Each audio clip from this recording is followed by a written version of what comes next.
See? It's a meteorite. It's lodged right down there on the basement floor. See it in the concrete?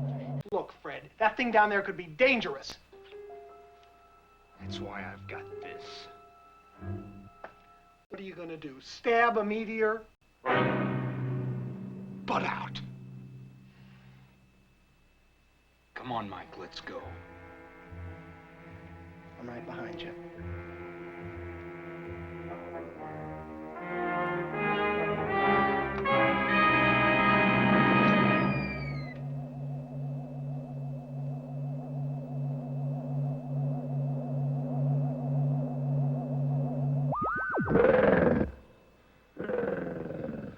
There's a thing in my basement.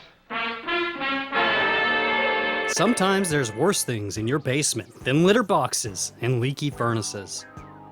1973's The Thing in the Basement dwells on the hijinks that happen when a card game is interrupted by a meteor crash.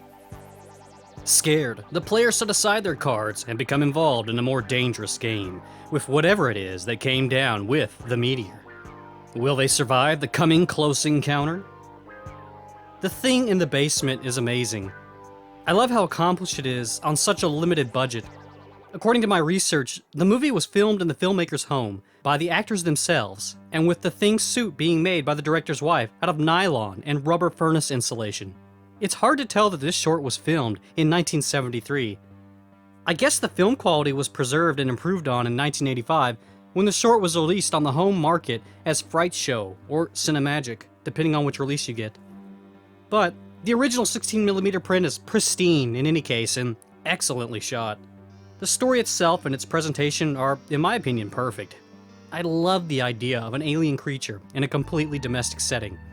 It just resonates with me as being more real than a more sterile Hollywood film. The film is a perfect time capsule of how the original B-movie fans looked at the sci-fi schlock of the 50s and 60s. This was made just a few years after that age, so it's still pretty fresh. The spirit of the B-movie is delivered with music tones and character decisions that parody all the greats without getting too silly. This tone and setting was what directors like John Carpenter and Spielberg were aiming for in their own tributes to that era that came a decade later in the 80s. Performance-wise, the actors all feel like they are real friends, and they were. And even in the limited time that we see them, we get a sense of their personalities, their likes and dislikes, and a running backstory with things like an annoying neighbor. They also competently deliver some pretty funny lines, and the writing is good. This movie has an eye for detail and real comedic chops, in my opinion. I'm also really pleased to say that the director, Richard Taylor, or Dick Taylor, is still making sci-fi movies as of 2019. Information about this feature is really scant.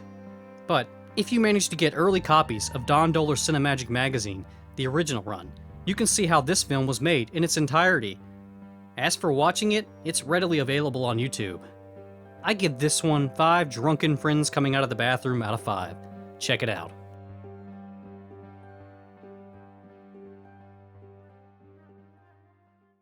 What are you gonna do? Stab a meteor?